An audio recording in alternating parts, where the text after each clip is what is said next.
welcome to Sort of the Story. I'm Janey. And I'm Max. And this is the podcast where we tell each other fairy tales and folk tales and mythology and all sorts of stories. Sort of. Mm-hmm. And also you're here. Welcome. This podcast is not for children, even though that was a very fun intro. And seconds before that intro, I was talking about how I teach kindergartners, but it's not for you. Turn off the radio. Turn off your radio. Touch that dial. You know what? Turn it all the way down. Welcome. This is the late night episode. We are starting recording at 10:16 p.m. because both of us basically slept all day. I went to a children's soccer game this morning. I play games with my friends. So both had a great day. We saw our landlord. And then our landlord came over, and then we took naps that lasted all day. I made coffee cake this morning, and then I caramelized like 10 onions this evening. And tomorrow I'm going to make a French onion shepherd's pie, which I don't have a recipe for, but I'm going to figure it out. It's going to be delicious. I mean, it's just French onion soup, it sounds like it, but instead of Gruyere, it's a bunch of mashed potatoes. It's also going to have ground chicken and like some vegetables in it, but done. Yeah. Oh, delicious. Anyway, if you guys want to see pictures of that, because inevitably there will be pictures of that, French onion soup, anything caramelized onion things always look so gross. Mm-hmm. But they're so good. But you can find those probably, no promises, on I'm our a wild card. Yeah, on our Discord, where we keep in touch with people and we have daily talks and we talk about this podcast and we have our book club and all sorts of things are going on there. We share pictures of our pets, and we do all of that with a big old smile, and Max is going to tell you how to join. I sure am. If you'd like to join our Discord, which also, we don't talk about the podcast that much. It's mostly people being like, oh, I have the worst day, and then like 20 people are like, that sucks. Here's a picture of a dog on a scooter for you. Here's a frog staring into your soul saying, I love you. Yeah. It's good. That's my favorite part of the Discord. Yeah, it's really nice. It's a bunch of very supportive people. People literally are like, I'm working on my resume, and immediately 6 professionals are like, send it to me. I'll fix it for you. Yeah, it's great. Perfect. It's wonderful. People are like, I don't know how to deal with this thing at work. Or like, I'm in school and it's really frustrating. And people are like, hey, it's okay. That's really frustrating. And like, if you want to talk about it, feel free. And that does sound like that's fucked up. And you're not wrong. What and the like, hell? It's very validating and very emotionally supportive. And then every once in a while, we're like, hey, we're going to do a Zoom call now. Join us. You guys want to hang out in like 10, 15 minutes? And then you're going to watch us set up electronics for like an hour. It's very fun. It's very fun vibes over at the Discord. Can't recommend it enough. Yes. And if you'd like to be a part of that, you can join us on our Patreon. At the $3 tier, you get access to the Discord, which includes access to the book club and things like that. At the $7 tier, you also get a full-length, fancy-free for $7. Yeah, I was going to say, it's not exactly fancy-free. There's a lot of fancy, and it costs $7. For the low, low price of $7, you can get a whole free episode every month. The $7 isn't for the episode. The $7 is to call yourself an official story baby. It's the title and the prestige. Yeah. It's bragging rights, really. Story baby TM certified babe. B. Yep. Baby. Baby. Full-length, just regular but secret episode that we drop every month. And that's on our Patreon. You can find that link in the show notes for this episode. You can also find it on our website, sortofthestory.com, and on all of our socials at Sort of the Story on EX and TikTok and Facebook. What's EX? Twitter. Oh my God. What are you talking about? In a silly voice. Do you remember Elon Musk's and Grimes' third child's name? Yeah, it's like Technomechanicus? Technotron. Technomechanicus, I think. Yeah. Yeah. They call him Tau. No. Which is this... Call him Tech. Call him Mechanicus. All right. This is my son. Cuss. Canic. Nicknames are confusing. I think that nicknames are better than the names that they've chosen for their children. Yeah. I just feel like Michael Jackson's kid was named Blanket. Like, at a certain point, you should be able to arrest people for being stupid, you know? Yeah, we don't support incarceration or the police state on this podcast, but... I do. If you're going to name your kid Blanket or Technotron Mechanicus, you go to jail. It's going to be you and, like, bad murderers. And, like, Danny Masterson. And then no one else goes to jail. Everyone else has home incarceration. Yeah. Good. I'm fine with that. Yeah. By the way, that was such a flippant statement. The issue is way stronger than that. Please don't hold me to everything I just said.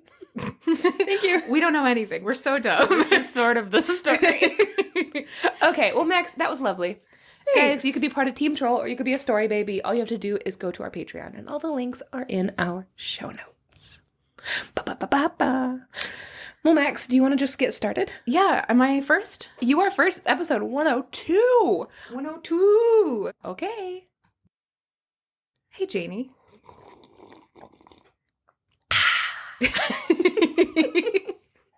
This episode brought to you by Bigelow. Oh my god, this tea is called Bigelow. Oh, and the hashtag is hashtag tea proudly. What does that mean? Anyway. That's a great question. Bigelow. For all your proud tea needs. This story that I have for, I was going to say this episode. This story that I have for you today is from Franz Xaver von Schoenwerth's Forgotten Fairy Tales, including White as Milk, Red as Blood. This edition is illustrated by Willow Dawson and translated by Shelley Tanaka. It is a wonderful edition that we have. Haven't brought this book out in a while, and it's so gorgeous. So, yeah. It also, this is a little bit sad. This might be the last time I tell a story from this book. What? Because you read the other ones and they weren't I've now read every story in this book, and a lot of them are just too short to use, which is a bummer because this book is really beautiful. So you guys should check it out. It's not necessarily a great fit for us to tell on podcast episodes, but all of the stories are very, very fun. Not all of them. Some of them are a little bit misogynistic, but a lot of them are very misogynistic. But the illustrations are very cool. If we ever do mini-sodes, it could just be these short, tiny little one-page stories. Mm-hmm. Wouldn't that be fun? Yeah, I mean, some of these are like literally two paragraphs long. Yeah. So they're tiny little babies. And this is a tiny little baby story, but I liked it so much that I wanted to tell it anyways. That's so fun. And it's called The Weasel. Okay. Already excited? Yeah. In the forest, there was a white weasel, and he was running through the underbrush, being chased by men and hunting dogs. And they had been chasing him for a long, long time, and he was just a little weasel. Mm-hmm. And he was so tired. And the hounds were nipping at his heels. He is so tired that he's about to collapse from exhaustion, and he's like, well, I guess this is the end. Poor baby. And then this whole hunting party bursts through into a meadow, and he sees a young woman who is sitting in the meadow, and immediately this girl's like, hey, and she grabs this weasel almost in midair and like bundles him up in her lap and is like, go on. Yeah. You stupid boys, get. Yeah. You leave him alone. He's just a little guy. Woo! And all of the men and their hunting dogs are like, aw. And they all turn around and go back into the forest. Good for her. And this little weasel is like panting from exhaustion, just curled up in her lap. And she's like, hey, buddy, I'm so sorry. That sucked. What if she was like, yeah, go on, get. And as soon as they're out of there, she just snaps its neck. Jesus Christ. All the other animals in the forest that have started to creep out, being like, oh, maybe we should start singing. Never mind. Fuck. She just bites into it. All these little birds that have started to like tweet sweet little songs for her are like, never mind. Oh, I love her. I love both versions of her. She does not do that. She has this little weasel curled up in her skirt in her lap while she's sitting in the forest. And he is like so tired. And she's like, hey, you look really tired. I'm so sorry that they chased you. And she like looks at her and she's like, he's probably really hungry and he needs something to eat to kind of like restore himself. Probably needs water first. Probably, Stupid but she doesn't bitch. have water. Hey, Janey. Spit in his mouth. No. Hey, Janey. Yeah.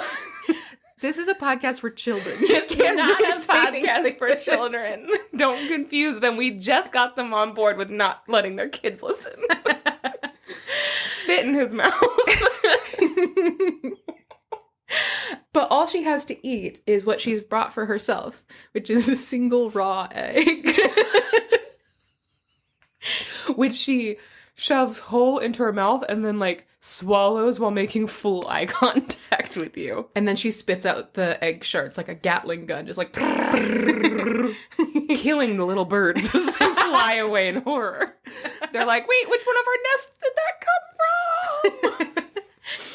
So she has this single raw egg that was going to be for herself, but she's like, this little creature obviously needs it more than me. So she takes the egg and she cracks it, and I guess she, like, holds the raw egg in her hand. Yeah, sure.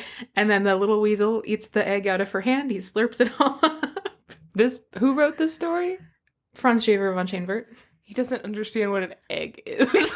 Or it is specifically not a cooked egg. I mean, I'm sure weasels eat eggs. There's a line in Cougar Town where a girl is, like, sitting there and she goes, and she's eating like a coffee shop little snack pack, you know, that has, like, little sausage in there and, like, little crackers and stuff like that. And she also has an egg. And she's like, well, I bought the snack pack, but I found the egg. And then as she's sitting there, she's kind of bummed out, and she cracks the egg on the table, and it's just raw. And she goes, oh, I thought that would be boiled. And the person with her is like, well, that's the risk you take with street eggs. And they both just shake their heads sadly. And I like the idea that she thought that was a boiled egg. She's like, well, it is what it is. No, she came out here in the woods to eat her lunch of a raw egg. So this little weasel slurps up this raw egg from her hand and immediately feels so much better. And she, like, brushes his fur out. Aww. And then she's like, okay, are you okay? And he's like, yeah. And she's like, all right, you can go if you want. And he, like, gets up and he sort of rejuvenated runs back into the forest. Sweet. Yeah. So she's saved this little weasel's life. Mm-hmm. And she goes to, like, pick up the egg shards, and she sees that these, like, bits of egg that she's holding, the eggshell, have turned into silver. Oh. Like a silver eggshell. Yeah. Okay. Pretty cool. And That she's is like, cool. yeah, pretty cool. I think. Seems pretty cool to me. Should we try it? I don't know. Should we an egg hand feed an egg to a weasel just to see if any precious metals are spontaneously formed? Oh, I know what we're doing next weekend. Sounds like a Friday night to me, girls. Girl dinner. A raw egg that's actually silver. And a weasel licks your hand about it. You don't eat it, you give it to a weasel. That's classic.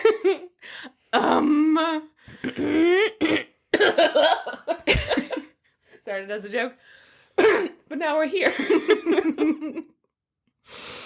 Started as a joke, but now the whole podcast's here. So she goes back home, and back home she is a very poor peasant girl. She only has, like, one possession, basically, which is a chicken that lays one egg a day. Which was that one raw egg. Basically, it's a chicken that lays one egg a day, right? Yeah. And that's kind of like her food. And that's how she survives. She has one chicken who lays one egg a day. Oh, do you think she's so strong? That's what Gaston eats. One egg a day. Well, he eats many. Famously, in that song, he talks about how all he eats is one egg a day. 4 dozen eggs, right? 5 when he's an adult. Wow. When he's a child, he eats 4 dozen eggs. Okay. And then every morning to help him get large. But now that he's grown, he eats 5 dozen eggs. So he's roughly the size of a barge. It's pretty big. I don't know how I know that. But she's just a little woman. I think 1 egg's enough to get her swole. Maybe. She did snatch that weasel out of thin air. I'm just saying. I mean, if you would like to picture her being super buff, I cannot stop you. It's not illegal. Thank you. So she has this hen that lays 1 egg a day, and that's like her food. But after she finds this silver eggshell, suddenly the hen starts laying 2 eggs a day. Hey. And she's like, well, I don't need 2 whole eggs. What am I, the king? So she takes the second egg, and she goes out into the forest, and she hides the egg under a rock. And she's like, hey, weasel, if you want another egg, here it is. And then she goes back home. And she does this every day, and every day she comes back, and she looks under the rock, and she sees that the egg has been eaten, and in the spot where it was, is a silver eggshell. So she's like, okay, so the weasel's eating all of these little eggs and making them into silver. It's nice of him. Is this the origin story of the Easter Bunny? I don't think so. You meant to reveal to us that the weasel is us? There is an Easter component to this story, so maybe. Wild. Hadn't considered that, but it's possible. So every day she goes out, she leaves this egg under the stone, and then the weasel eats the egg and leaves behind the eggshell, which turns into silver. She goes in the next day, leaves another egg, takes the silver eggshell, and in this way, she becomes fairly wealthy. Yeah. Right? And suddenly she goes from being like a peasant girl who lives out at the edge of the woods, who everyone's kind of like, what an idiot. She only eats one egg a day. And now suddenly she's moderately wealthy, and she has prospects for the first time in her life. There are men who are like, my lady, I would love to have your hand in marriage. Gross. But all of these are the same men who were hunting in the forest and tried to murder that little weasel. And she's like, no, and fuck you. Yeah, I vegans only. Except for me, I get to eat an egg. I get one egg. But everyone else around me has girl to dinner. Yeah, she's like, no, you're assholes. You were hunting a weasel. And that's... I'll talk a little bit more about hunting a weasel later. But it's stupid to hunt weasels. I was really hoping you would talk about hunting a weasel. Like, to hunt a weasel. Mm-hmm. Yeah, it's like the sequel to Kill a Mockingbird. Or to hunt a killer. Oh. Mm. Oh. Oh. But it's like stupid. It's needlessly cruel. The only reason to do it is for pelts. And it sucks. And it's a nasty way to be. So she's like, fuck you for doing that, actually. And no, I won't marry you, and go fuck yourself. Good. I like her. Every step of the way, she's making great decisions. Yes. Agreed. And so she continues this way for some time. And then, on Easter... Here we go! Her hen lays a sacred egg. You might be wondering, what's a sacred egg? There's a little baby Jesus inside that egg. Possible. I looked it up, and nobody knows what a sacred egg is. Here's some pitches. There's a sacred heart inside of that egg. You crack it open, and there's just a human heart inside. Oh. There's a tiny baby Jesus. And when you open it up, he cries a lot because he's a baby, and you have to care for him. And that's your Jesus now. You open it up, and whoosh, the Holy Ghost flies out and haunts you. You open it up, and you owe the Catholic Church money. Sacred egg. Sacred egg. Does this egg have a flared base? I don't want to answer that. Okay, well then that one paramedic might say no. Sacred egg. Is it possibly a sacrum egg? What's that? It's like a spot on your lower back. Oh, maybe. Maybe it's a lower back egg. Possibly. Here's my thought. I think it's a typo. And it's like those fainting goats where if you scare them, they pass out. It's an egg. Scared. And if you scare it, then it falls over and cracks open. It's a scared egg. Oh. I might be a scared egg. You are. A little scaredy egg. You scared little egg. So the chicken lays a sacred egg, whatever the fuck that is. I think I've just given a couple good examples of sacred eggs. Yes. It's glowing and nobody has any questions. That egg killed Marie Curie. Oh. The radium eggs. So she takes this sacred egg, and for a moment she's like, tasty, for me, for Easter. And then she thinks, and she's like, no, I'm going to bring it out to my weasel friend because he's helped me so much. So she brings it out into the woods, and she goes to put it underneath of the stone, but then she sees this little white weasel comes out of the bushes towards her, and she's like, hey, buddy, do you want an egg? And she, holds out the egg, and he, comes up to her hand and smells her hand and then opens his mouth and he kind of bites into the egg and the egg cracks open and she's like, hooray, he's eating from my hand, we're friends. And then the egg bursts into holy fire. Oh no. What? She drops it on the ground and the weasel jumps back and this fire crackles out of the egg and becomes larger, the size of a campfire and then a bonfire until it's the size of a house fire. Oh my god, she started a forest fire. She's like, this is the worst gender reveal ever. Yeah, her baby is going to be a calamity. And it keeps growing beyond the size of a house fire to the size of a palace on fire. Oh. And she, in terror at this rapidly growing fire that has emerged from an eggshell, passes out. Oh, that's not good. She's Yeah. the scaredy egg. Yeah, she's the scared egg. She has terrible survival instincts. And then she wakes up and she's like, oh, it was only a dream that I made friends with a weasel and then set fire to the entire forest. I've had that dream. And she like opens her eyes and she sees a beautiful man who is holding her in his arms where she has collapsed on the ground. Mm-hmm. And he's like, are you okay? And she's like, probably not. You should probably hold me some more. I don't think I can walk yet. And he like helps her sit up and she looks around and she is inside of a huge, beautiful castle. What? Yeah. That's what the fire was for. It was making a castle. Good for that fire. Yeah, right? And a boyfriend. Yeah, and a boyfriend. And she's like, what happened? Where am I? And he's like, I'm the weasel. Ah! What? Twist! I'm the weasel, and I was a prince, and I was under a curse, and I could only turn back into a prince if someone fed me a sacred Easter egg. What? And then you did, and now I'm a boy again. Let's get married. And then they do. Well, happy Easter. The end. Okay, what? That was maybe the weirdest ending. That's such a weird ending. I wanted to tell this story because it has, like, so much iconography that I've never fucking seen before. A lot of times, like, especially in European fairy tales, we have a lot of recurring imagery, right? We have, like, the comb. We have, like, a pearl or something like that. Yeah. Or, like, there's a lot of recurring imagery and stuff like that. And they're, like, the sacred white weasel. It's like, I looked it up. I was like, is there any kind of significance to white weasels in folklore? And they're like, well, kind of, but not really. And I was like, what about like a fire in an eggshell? And they're like, I was like, okay, what about a prince who's a weasel? And they were like, I was like, what about silver eggshells? And they were like, I was like, okay, so all of this very significant seeming symbolism, and it's all kind of not really in anything, which I think is cool because this is the stories of Franz Xaver von Schoenwert, which were discovered like 10 years ago. They'd like been shoved into the back of a desk or something like that. And so these are folktales that were lost for the better part of the past 150 years. Mm-hmm. So we have a lot of stories like the Brothers Grimm stories that are so much a part of our culture and everything that they have like pervaded many different media. And then this is it's kind of cool to see like these tropes that didn't make it, kind of. Like that probably were tropes at some point in history in different regions. Yeah. But that aren't really anymore. Kind of cool. What are the eggs in... Because Easter comes from Ostera, which was a pagan...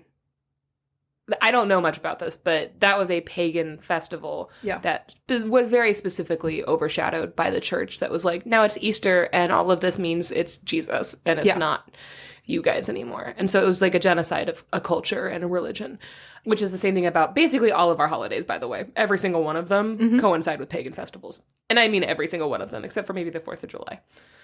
Maybe. 4th of July. President's Day is actually the festival of the Morrigan. Yeah. She's the president of the Celts. And you know what? That's what ironic, because the Morrigan is the truth teller. Not my president. Not my president. Wish she was, though. Morgan for president. No. No. What I was gonna ask. Me rebelling against the side tangent. No. What does the egg represent? Like fertility, right? From my understanding, which is also very limited, of the Festival of Ostara, it's like fertility based. It's based on the spring and everything like that, like the beginning of a new season, like of harvest and everything like that. I think that the egg is, again, like fertility, and it's also this idea of like the like golden core of life, like the being a person with a spirit kind of thing, of like humanity. All of this is based on very little research, and maybe also some like shitty like books that I read when I was younger that were like, this is what it's about. But it also makes a lot of sense. The symbolism there is, very obvious. It's like just extreme symbolism. Like even the white weasel specifically seems like an omen of some sort, and the fact that she's feeding him raw eggs out of her hand does not seem like it's accidental. it's like such a weird detail. It'd be that wild it's if you accidentally fed a weasel a raw egg out of your hand. if I had a nickel. I'd feed it to a weasel. Accidentally. And then I'd have a raw egg all for myself. Weasel, take this nickel. Leave me my lunch. And then I slurp an egg.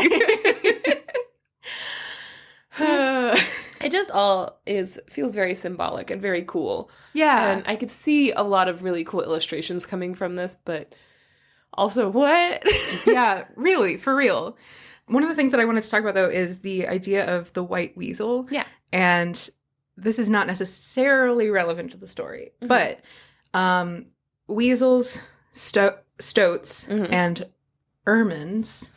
Ermines? Yeah. Ermines. Ermines? Yeah.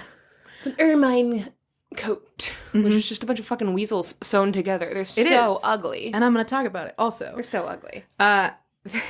These terms are kind of used interchangeably up until like the 20th century for a like weasel-like creature that is in northern Eurasia, basically. Yeah. And a lot of the different species that fall under the kind of broad like weasel, stoat, ermine umbrella have seasonal coats, where in the summer they will have a brown coat, and then in the winter they will have a white coat. Right? Yeah, to hide. Some of them are white all year round, but those are much rarer, especially because they were basically hunted to extinction. Well, it's like Arctic foxes are the same way. They're not white all year long. Yeah. But there was a long period of time where these white stoats or weasels were hunted as a symbol of royalty. So a lot of times you have like old pictures of kings in like white fur coats and stuff, and that's all from white furred stoats and weasels, which is a lot of them. That's too many. Also, they are very, very fast, and they like can dodge underground really quickly. So they're very, very hard to hunt. Also, there is virtually no dietary or nutritional reason to hunt them. It's not like you can eat them. They're so small. Yeah. They're so little. It's like hunting rats. Like that's a survival thing only. Yeah, I mean, even rats have more meat on them. They literally only hunt them for their fur, which is fucked. That is fucked. In my opinion. Because it's also not like especially good fur. You can definitely get fur from other... Like, I fundamentally am not someone who has a great understanding of like why people hunt. Yeah. But like, it's not like their fur has special... Like otter fur, I kind of get, is like, it's water repellent and stuff like that. Like, that has a purpose for why you would go after a small animal versus a larger one. But this is like vanity. Very specifically vanity and hubris. Yeah.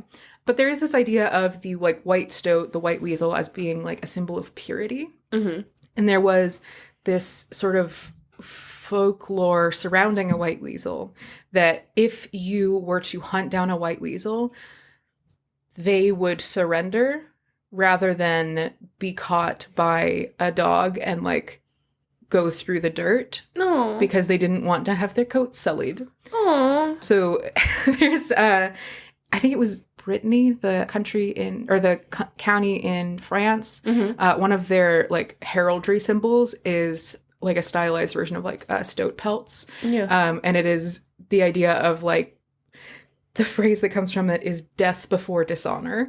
Yeah. Of the idea of like, I would rather be killed than be dirty and have my name and also my physical body dragged through the mud and then killed. Yeah. Yeah. Which there's a certain kind of, I guess, merit to that. But that was something that they were like, I'm so royal that I would rather die than be a fucking peasant. Just like, fuck you, actually. Go fuck yourself. Go fuck yourself. Yeah, but I think that's really interesting because weasel now has such a poor connotation if you call somebody a weasel. And I like the idea that weasels back then were a symbol of royalty and purity. I guess very specifically white weasels, but... Yeah. Also in Italy, I'm remembering the Wikipedia article in my head and I'm realizing that there might be a flaw in it. In southern Greece... The weasel is associated with the destruction of clothing, especially that of brides-to-be. The Greek word for weasel is, I'm not going to try and pronounce that, which translates to little bride. Oh, little bride! Legend goes that the weasel was a bride transformed, and being jealous of soon-to-be human brides, destroys their wedding dresses.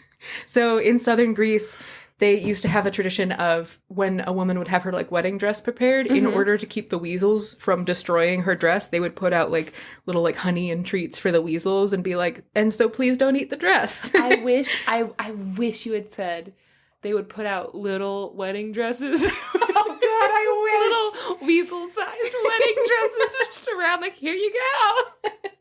You look beautiful. I've been dreaming about this day for so long. When I get to see a weasel in a wedding dress. Also, girl. I love the idea that they're just these horrible little creatures that are like just bridezillas who will destroy everyone else's wedding, and so you have to leave treats out for them. Oh, I love them. Yeah, so a lot of the associations are with, on the like positive side, purity, on the negative side, vanity and stuff like that. So this idea of the prince being like, oh, like a rose among thorns kind of thing, of like, oh, he's in the forest, but he's actually secretly great. And where are we at time-wise? 36 minutes. Cool. When I was in college, I found a rat in the woods. Oh my God, tell the story. When I was in college, I found a rat in the woods, and it was a white rat. There was, the college that we went to, the dorm that I was in was like through some woods from the rest of the campus, and they had like a raised bridge that went over like through the woods, basically. Not over like a river or anything like that, but just over like the forest floor, basically. And I was walking to class, and it was like late fall, and I just heard this like leaves crunching sound. Yeah. And I was like, what the fuck is that? And I looked over the bridge, and it was this rat that was just writhing around on the ground. And I was like, seems like nature's happening, and it's not my business. And then I walked like 10 feet, and I was like, nope, it's my business. And I ran down off of the bridge and like came up to this rat, and it was like a pure white rat that was just covered in all these like sores, and it was like super gross. And I was like, hey buddy, and I took off my scarf, and I like covered my hands in the scarf, and then I like scooped up this white rat, and I was like, hey buddy. And he like tried to bite me, but he was too lazy and sick, but also he didn't really try. I was like, hey, and so I was like, now I have a rat and a scarf, now it's my business no matter what. Now this is my problem. And I was like, okay, well, what do you do when you have a rat and a scarf? You call animal control. Probably should have been the first step, but now I have a rat and a scarf. And I called animal control, and they didn't pick up, which I didn't know was allowed. I called them like 4 times, and they didn't pick up, and they didn't have an answering machine. Yeah, they don't.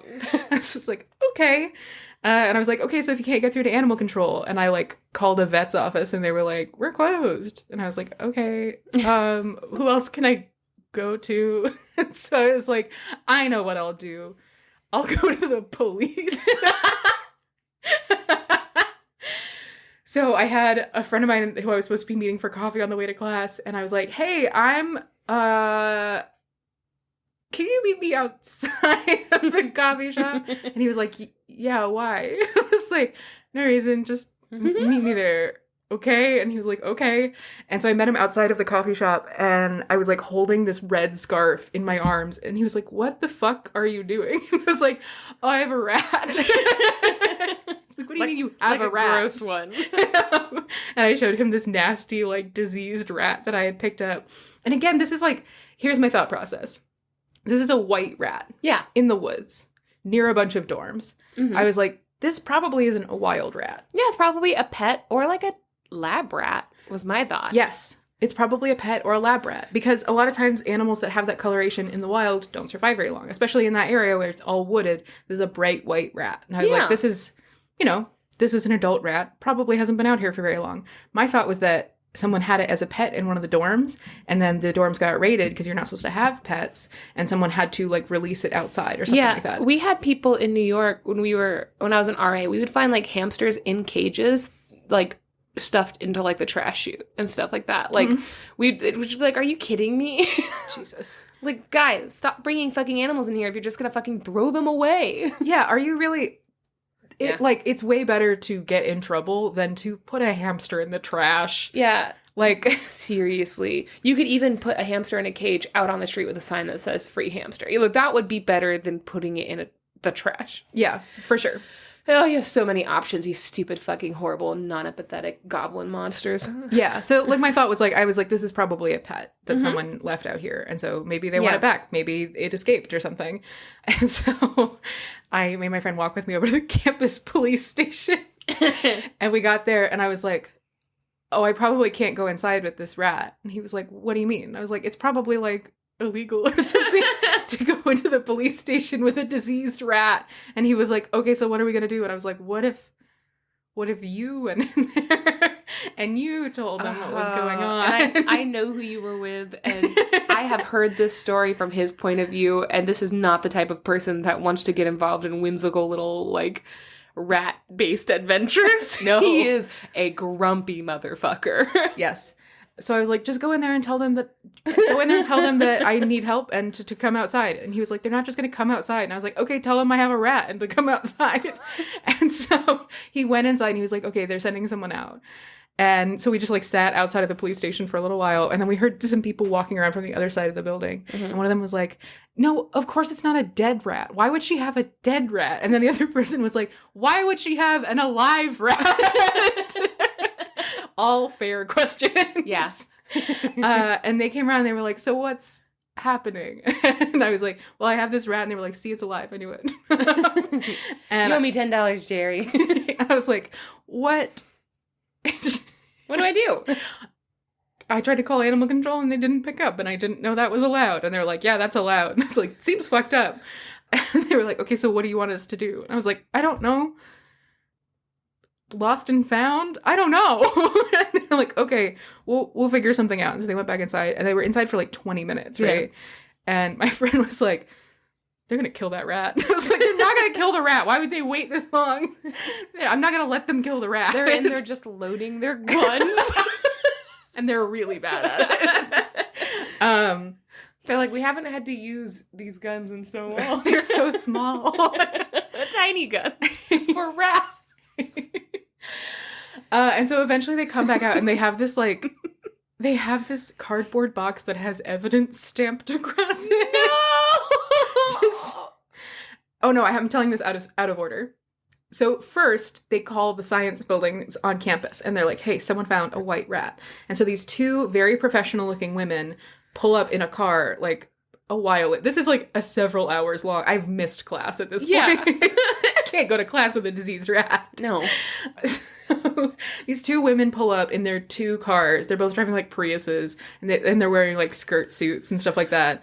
And they come out, and they like, go into the police station. They talk to the police for a minute, and then the two police officers and the two women come out, and they're like, the police officers are like, they're from the science facilities on campus. They sometimes do, like, behavioral testing on rats and things like that. And so the women, like, looked at this rat, and one of them goes, oh, that's not one of ours.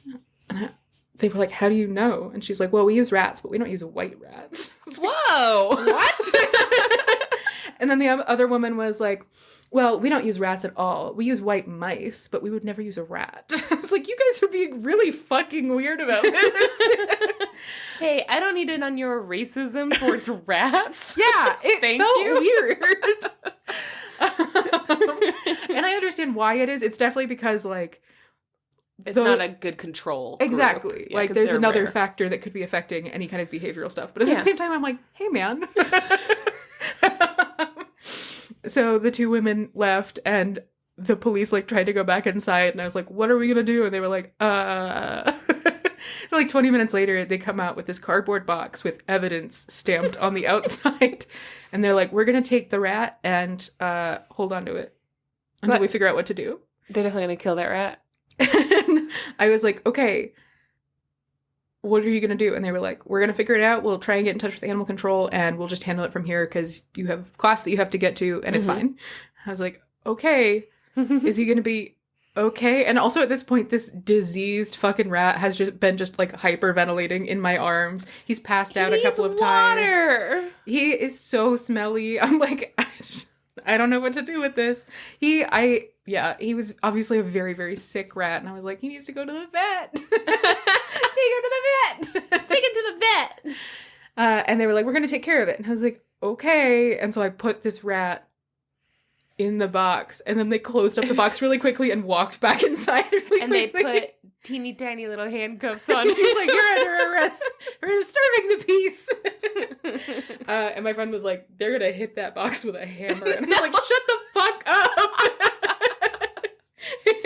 Oh, guys, you don't even understand how grumpy this person is. The fact that he stayed for that long with that rat. I have gotten the way he tells the story is not whimsical. This is hours of his life that he's like, that rat stole from me. For context, we were sleeping together, and that's the only reason That's why literally this the happened. only reason. I would have had to deal with this on my own. Oh, it's so good. And also deservedly, he deserved to have a whole day wasted because of a rat that he has no feelings towards. Yes. It makes me so happy. Yeah. I also adore this person, but he deserves to have his time wasted sometimes. Keep him on By a his toes. diseased rat. Oh, I love it. Well, you are the sweet heart in the wood. Oh, terrifying. Yeah. Oh, no. Maybe you'll get a sacred egg. Hopefully it has a flared base. All right. Let's take a break. Weirdly, your story is going to tie nicely into my story. I don't think I want to hear your story. Get ready. Oh, no. Okay, we'll be back in just a minute. Listen to the song. It's pretty catchy. Bye.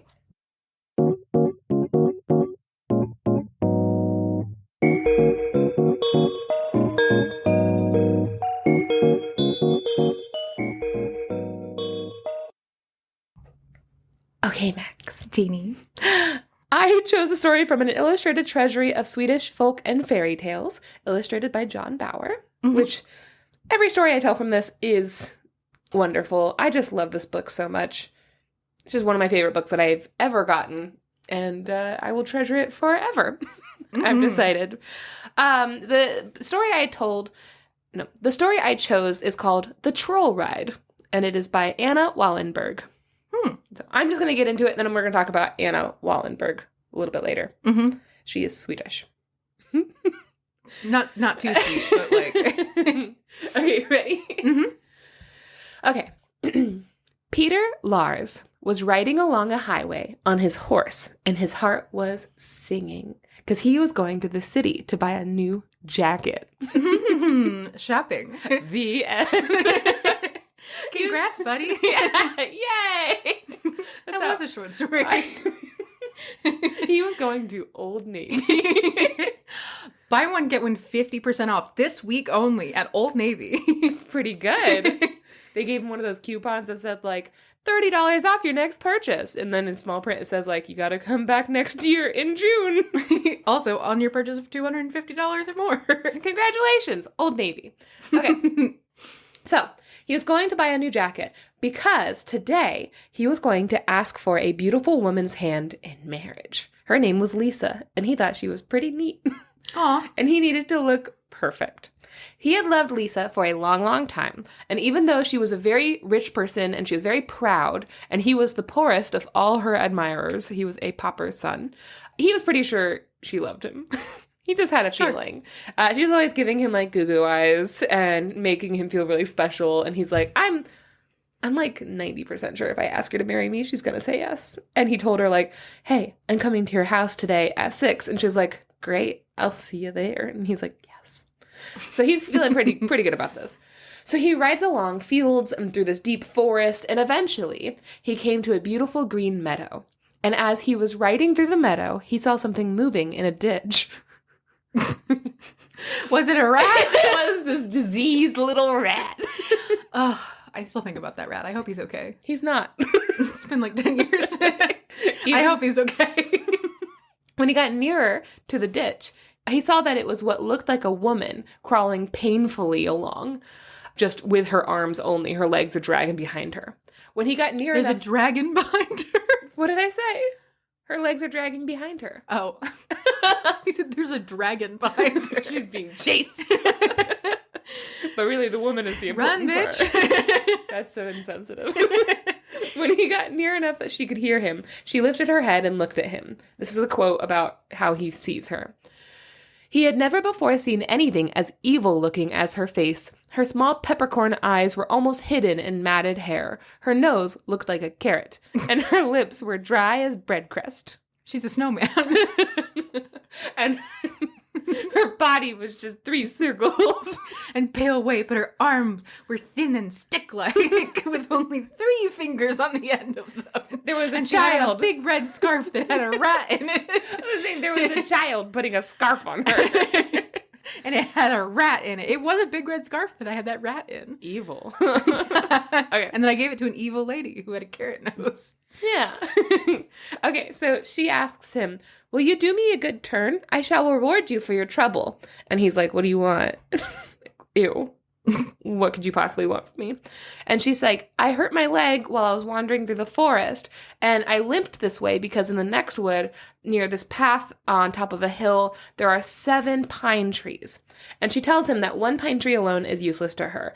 But if you could get resin from each of the 7 pine trees and you mix them together and rub that mixture onto a wound, the pain would instantly go away and you'd be cured.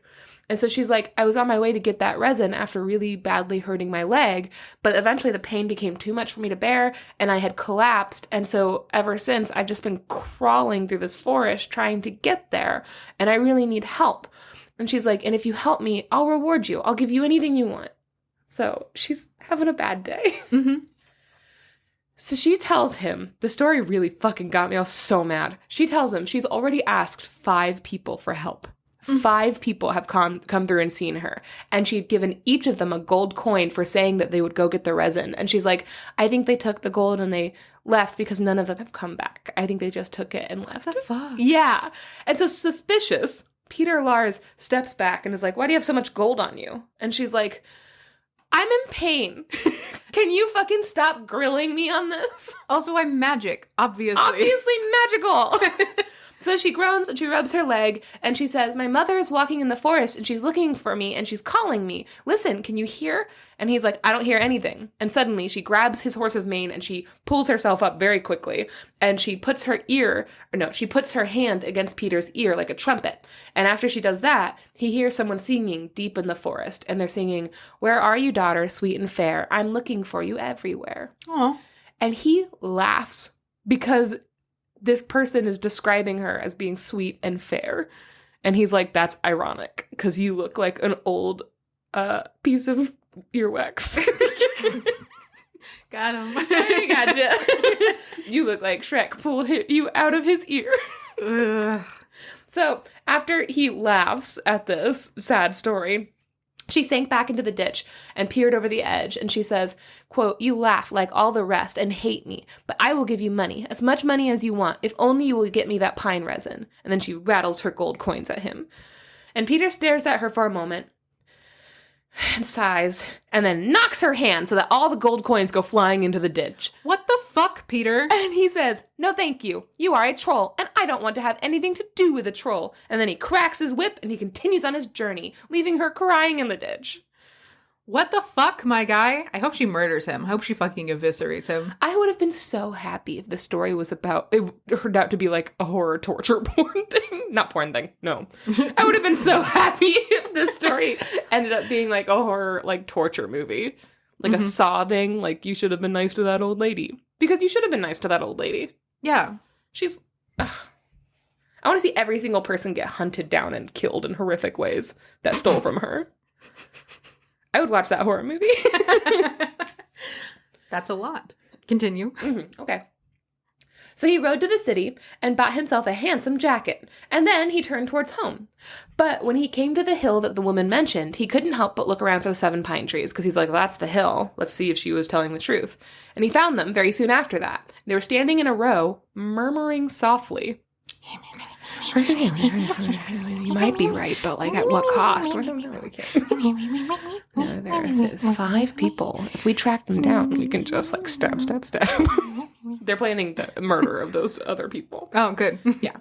So he heard in the distance again, somebody is singing, and they're singing, where are you, daughter, sweet and fair? I'm looking for you everywhere. So they're still searching for her.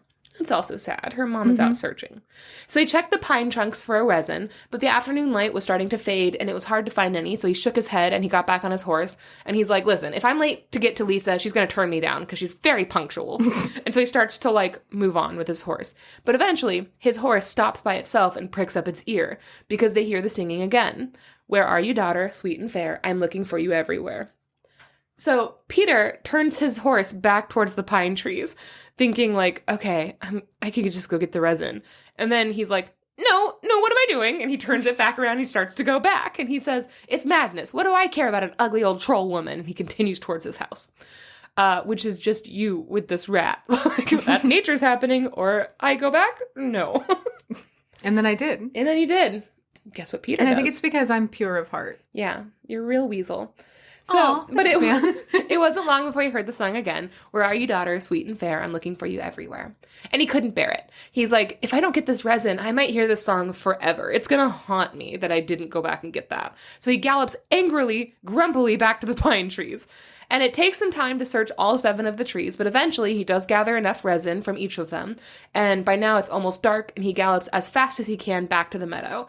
And when he came to the ditch, he sees that the old troll woman is still sitting there. And he says, here you are, you old hag. And he throws the resin in her lap. And he says, and I hope I never see you again, for you have probably cost me my sweetheart's hand in marriage. And then he spurs his horse away as fast as he could, not waiting for her to, like, answer. He's like, I don't even know if she said thank you. I don't even care. So, like, grumbling as he goes. So he was angry and anxious, and he's worried that Lisa, who is notoriously proud and punctual, will say no to him if he's even a second late, right? And if not Lisa, Peter knew that her father would not want to pop her son for a son-in-law, and so would use his lateness as like an excuse to refuse his daughter's hand, right? So eventually he hears the sounds of hooves ahead, and he saw that his brother was approaching on horseback. And his brother called, you'll be late, you'll be late! And the two galloped together for a bit. And his brother tells him that their father was waiting by Lisa's farm gate for his son to come, right? And that the rich miller Jonas, who owned half the village, suddenly pulls up in a carriage to court Lisa. And Jonas's plan is that if Peter is turned down, he's going to swoop in and be like, look at all my money. Can I have your daughter's hand in marriage? And then he's going to marry her. So he like literally heard that Peter was going to be there and was like, well, then I am too. So it's 5:45 now.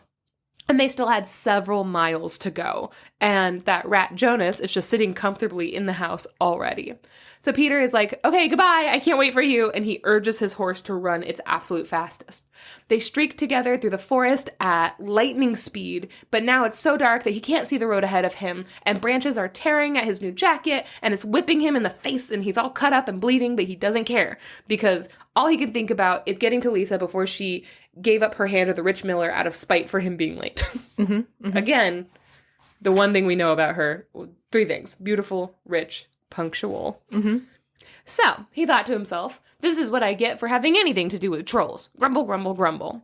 And soon his horse began to pant and stumble. It was exhausted. And even though he's still urging it forward, he's like, oh crap, if I keep doing this, this horse is going to like collapse under me.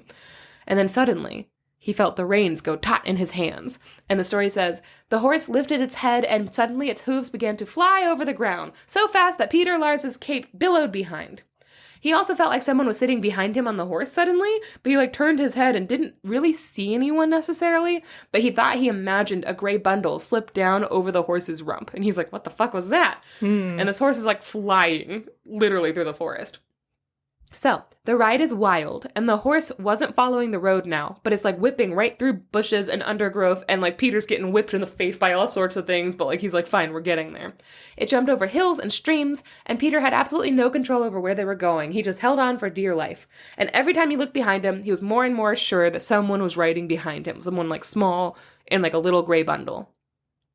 It says, quote, Peter Lars's cape was flying straight up over his head, stretched as trim as a sail, and the horse flew like a bird, and its hooves barely touched the ground. And so when they did touch the ground again, they met his old father at like this gate, right? And his father's shaking his head and is like, you'll never get there. You only have a minute left. It is 5:59. And it's like a long road up to her house. There's like a bridge he has to cross. Like, he's just not going to make it. But Peter says, we'll see. And they gallop off again. And he disappeared so quickly his father hadn't even seen him leave. So at Lisa's house, everyone is sitting there waiting, and beautiful Lisa is sitting at the window, and her heart is racing, and she's listening for the sound of hooves. And behind her, her father and Jonas are like rubbing their hands together in delight, like They're rubbing their hands against each other's hands. they're trying to start a fire. They are fully committed. Down by the banks of the hanky. They're buddies. Yeah, they're just friends. So her father looked at the clock and says, there's only 30 seconds left. If you were going to come in time, we would hear his horse's hooves on the bridge. Lisa, just give the miller your hand now. Don't marry someone who keeps you waiting. And Lisa whispers, I'll wait until 6. But her father was right. She was so proud that, quote, she would rather make herself unhappy for the rest of her life than be kept waiting a single second by a suitor. This could not. Same.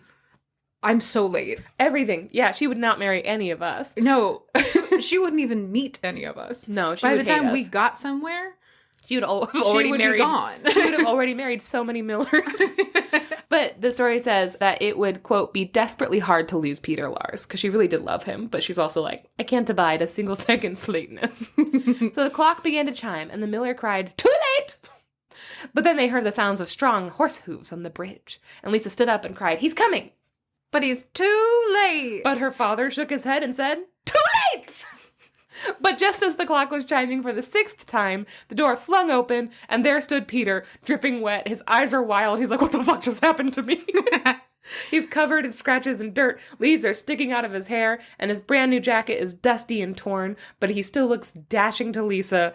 She ran to him, and she put her hand in his so firmly that he knew she was going to say yes to his proposal. And the miller and Lisa's father could only gape, not understanding how he had made it to the door so quickly.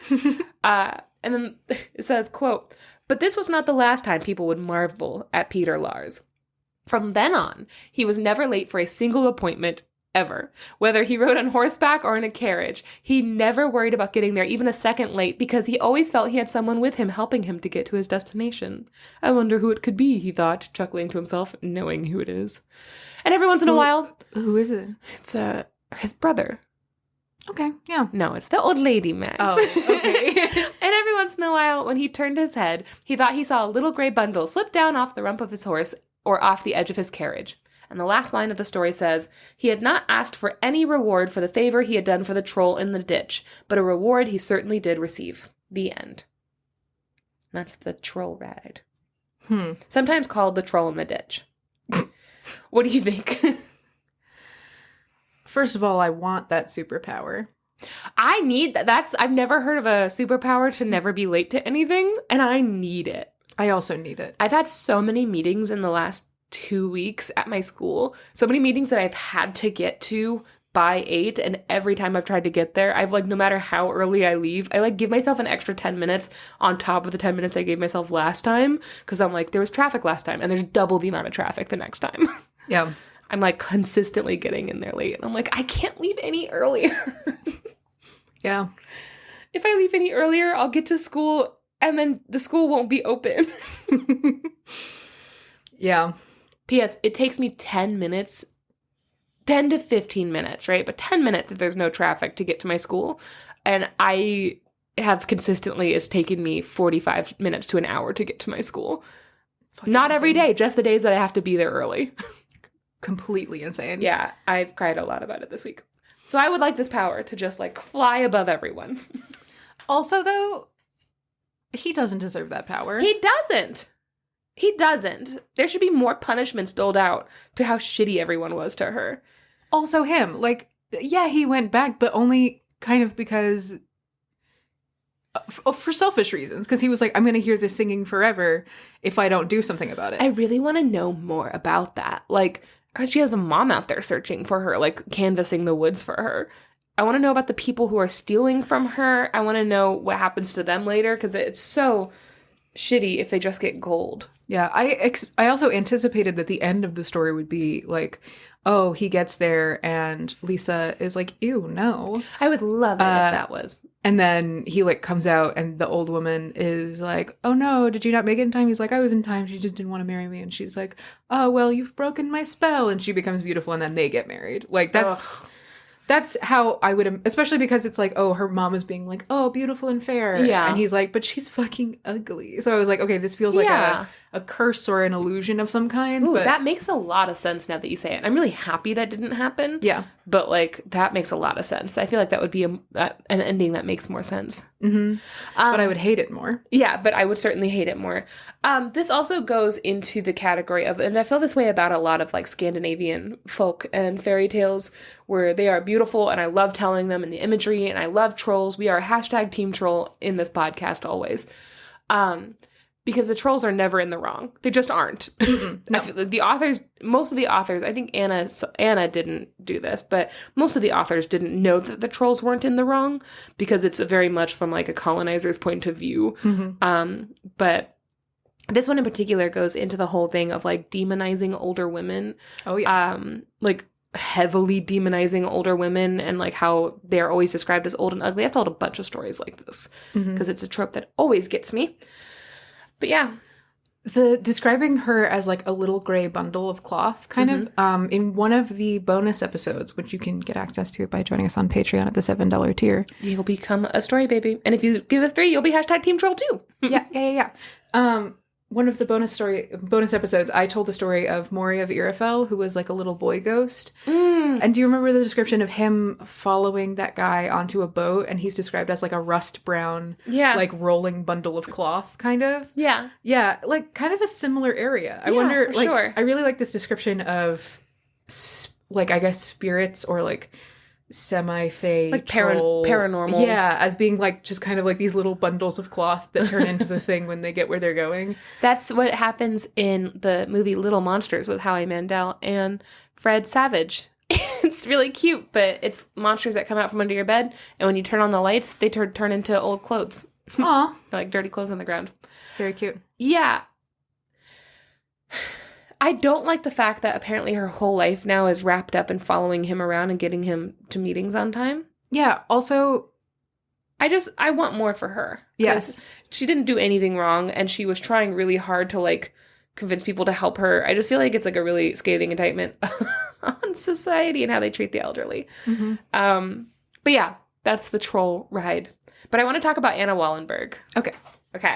Also, just want to say, I'm a good person and I would have passed that test. 100. You would have wrapped her up in your scarf and carried her to the police. They would have arrested her.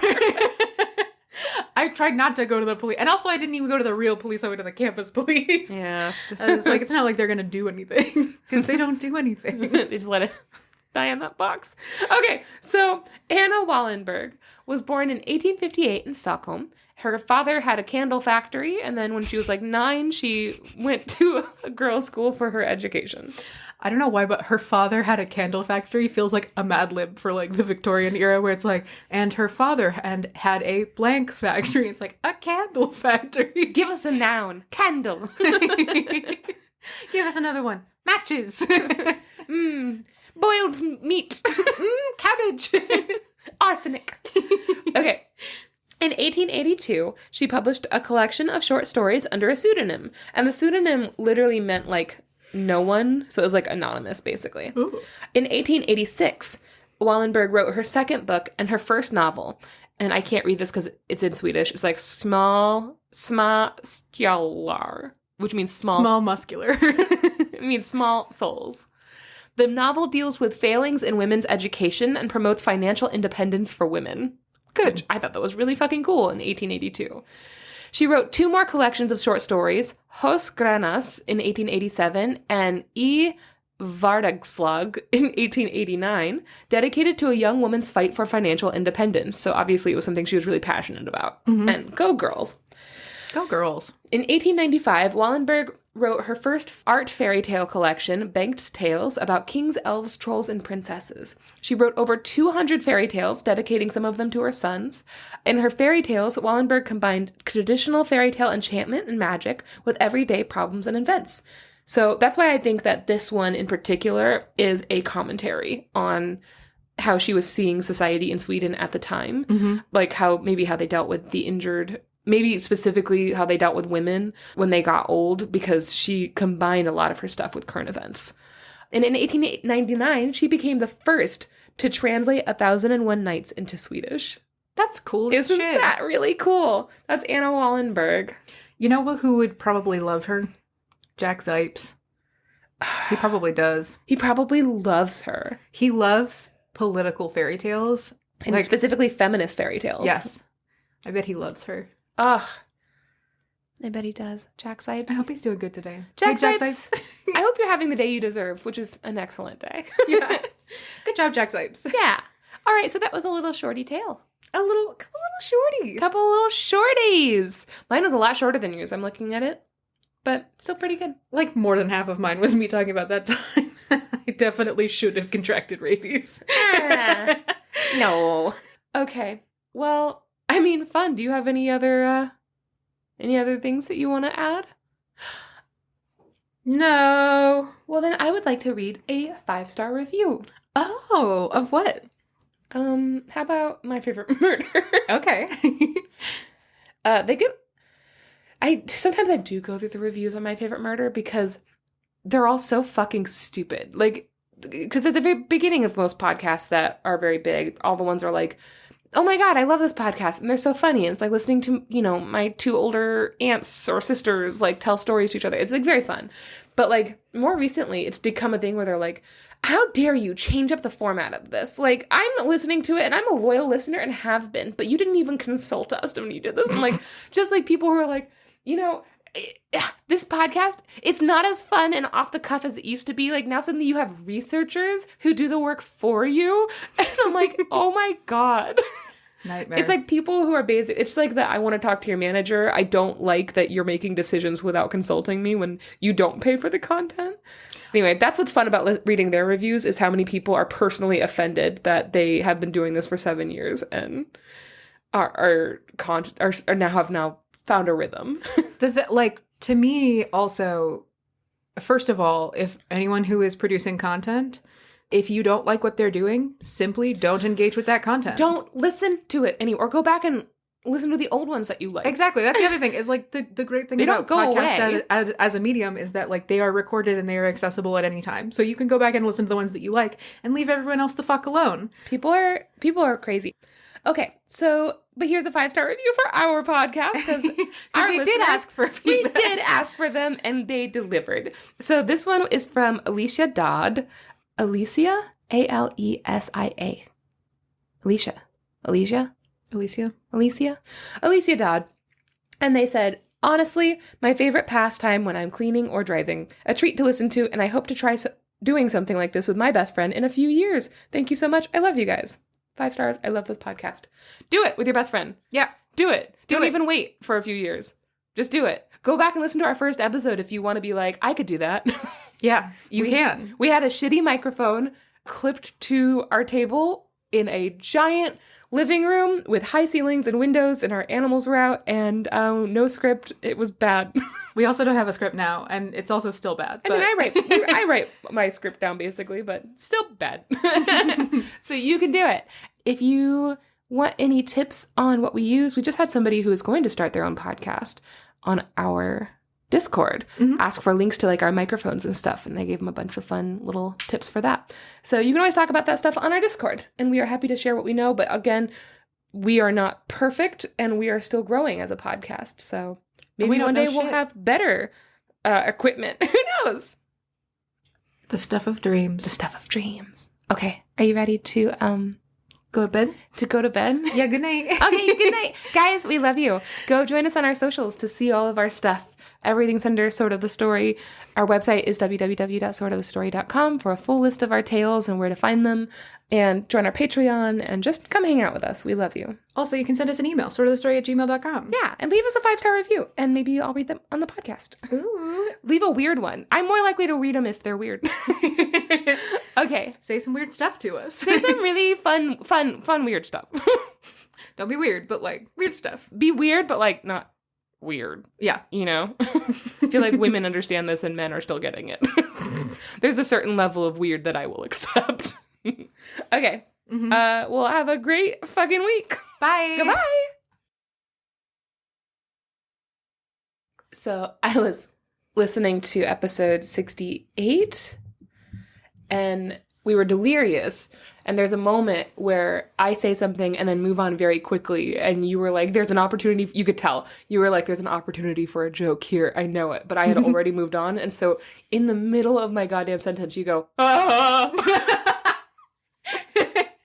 Like, so loud. There's just this moment of like, what the fuck just happened? Ah! Yeah. And it made me laugh so hard because I still wasn't expecting it. 68 is like so long ago now. Yeah. God, it really is. Yeah, I am physically incapable of not making a joke. And then you could not think of the joke you wanted to make. Yeah. Very good. I highly recommend going back to that episode. I don't remember what the stories are. Probably good ones. Oh, I think that mine was King Nosy Bus. And that was a very funny story. And yours was also a banger. 68 was a banger. Janey, I don't know how to tell you this, but they're all bangers. That can't be true. Statistically, we gotta have some flops. I can think of like maybe 3 or 4. Name them. Why am I opening Spotify? Who am I? I don't know. Who are you? That's the question. 1 second. 68. Stay Stupid Pony Child. And Honk a Tat for Horse Manatee. And your story... Oh! Your story was... No, I don't want to download it. Stop that download.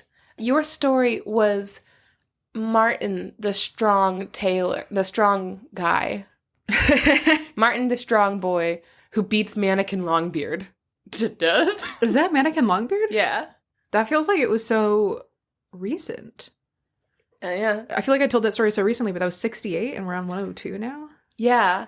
That's 69 fucked. also feels like it was really recent, but it wasn't. Yeah. I mean, it's all in the same year, I suppose. God, just time slips through our fingers. We are Like gonna... tears in the rain. We are going to take a break for Thanksgiving. Maybe 2 weeks. Mm. And then maybe like 2 or 3 weeks for Christmas. Yes. Mm-hmm. It's time. I could go for that. Mm-hmm. Anyway, guys, get ready. This is how you find out.